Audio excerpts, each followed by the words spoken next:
the environment. It's replenishing the soil, so we're not ending up with these dry patches that we can't do anything with. It's going to stay alive. So what are we going to try to do here? We're going to try and get some of these lights and kind of direct the lights downward into a more Some ideas around, and we saw this and really liked it because of how much of a direct influence we can have on it, and how simplistic it would be to change. You might get some attention, raise some eyebrows when you, if you get, when you look at the consumption just on site. The story of James Maloney starts with his rigorous writing campaign. I understand he reached out to as many as 70 auto manufacturers. About 70 total letters in general. One of which to Toyota at our national office. Included in it was a little picture of myself and Leah, just a little tidbits about how we're going to actually benefit the car company and what do we want to do. We have no marketing background, we have no experience. And it gained a little bit of attention with our national marketing team, and they liked the idea so much, and he was local here in Pennsylvania to our office, so they forwarded his request out to us, and his request was pretty simple in nature. He wanted a free car to go on vacation. Let's go and ask for a car, let's ask for the world, and what's the worst that happens? They say no. And so that's what we did. Intrigued by this request, but not really interested, I must say, we reached out to James and immediately determined that he was a very passionate educator, and that's what intrigued me most individually. So we graciously offered him a car. We have a car for you. We're going to sponsor your trip, and it's a brand new car, and we think it's perfect for this trip. So, of course, I didn't tell him that I was going to wrap it in very, very bold lettering and Toyota verbiage. But he accepted gladly. We sent them this plan of where we wanted to go. We wanted to start in the Philadelphia region, shoot out west, and eventually come on back. So Toyota gave us this brand new car. Brand new 13-hour drive to Chicago. We got there through Minnesota after she reached South Dakota, specifically the Badlands, Rushmore, National Monuments, Devil's Tower National Monument, flagship of the National Park System, Yellowstone National Park. They need to burn so that new life can come. We did not actually see a grizzly. We pretty much saw every other organism. It was nice to see this pristine ecosystem. Yes, it was very dry at the time we drove the Pacific Coast Highway. It was cloudy on the ocean. It was sunny on land. Absolutely massive, beautiful geological structure. And it's still going to compare the parks within Utah. Comparing the parks in Utah is like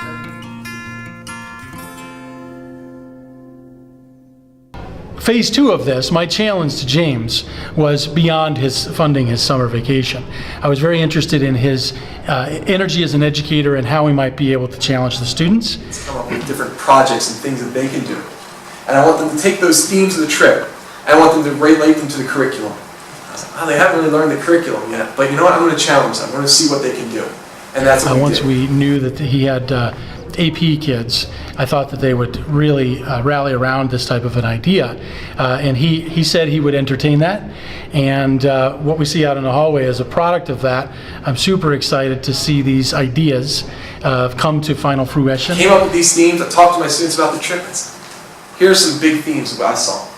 What do you want to go with? And they took it and said, we want to go with these themes. And I let them go. Some groups took a little while to figure it out. It took about 2 weeks to figure out some of the projects. But you know what? In the end, what you guys are going to see tonight is absolutely a great showing.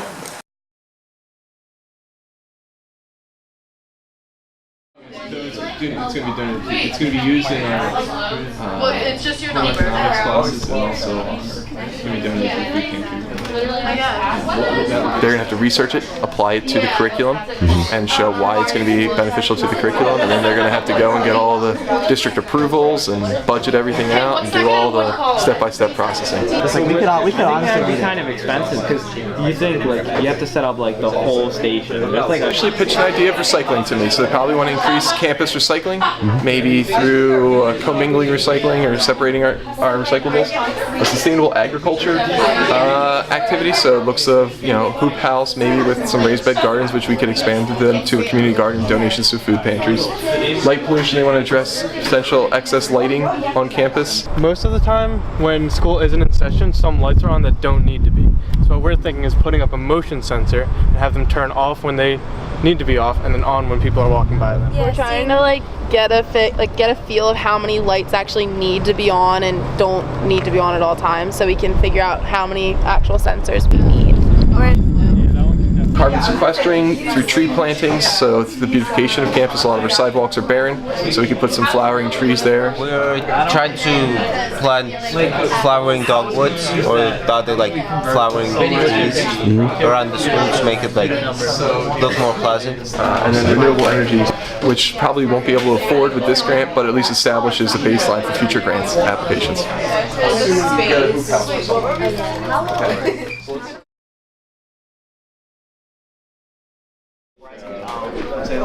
What we are trying to do is in this grassy area behind the science department right here, we want to put in one of these things, a hoop house.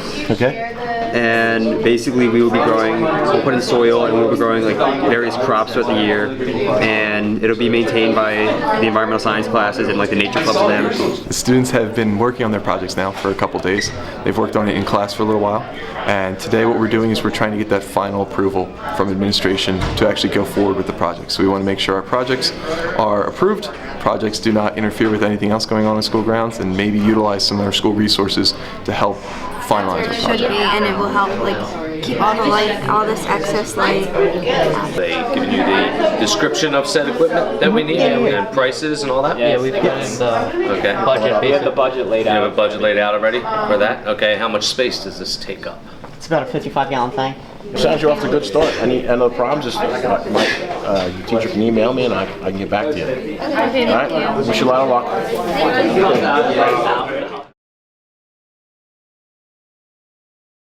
4 water bottles a day, 28 in a week, 120 a month, and 1,460 a year.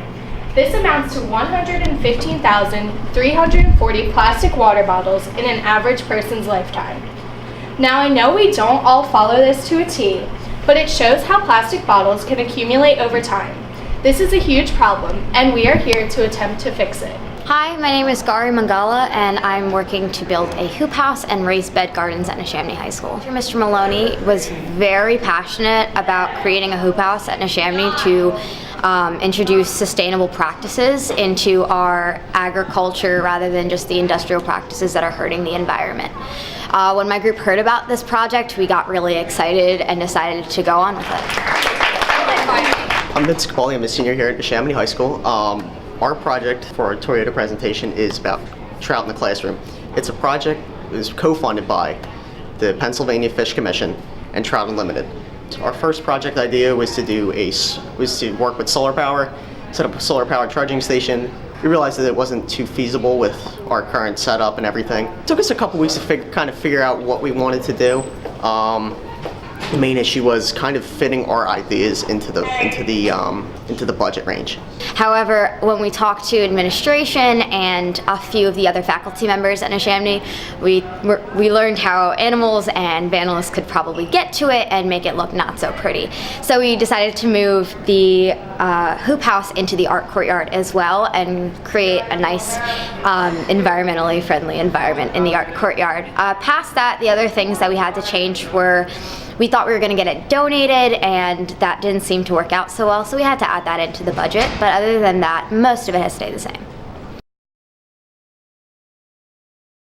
I'm super excited to see these ideas come to final fruition, and because the students clearly have put a lot of time and energy into them, and at Toyota we're super excited to be able to support the endeavor, and as so far as to issuing a $10,000 stipend to the school so that some of these ideas can become a reality. And for here, we're just proposing alternative lights that would be more efficient for the environment than the ones that are previously installed on campus. 32,000 water bottles used bought in Neshaminy High School year. We want to minimize that and hopefully make a difference by installing water bottle stations to minimize all the plastic water bottles brought in and brought out. Our project idea is to establish a permanent facility to raise brook trout in Neshaminy High School to release into local waterways to recreate the local populations.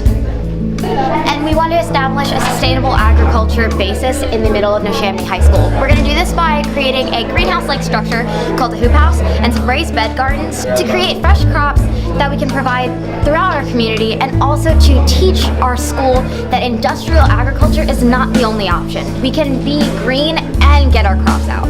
Our project is planting trees because we're trying to decrease the amount of carbon dioxide in the atmosphere to help with climate change. We picked dogwoods because it has a unique look and it'll stand out from the others, and this will actually benefit Neshaminy in multiple ways.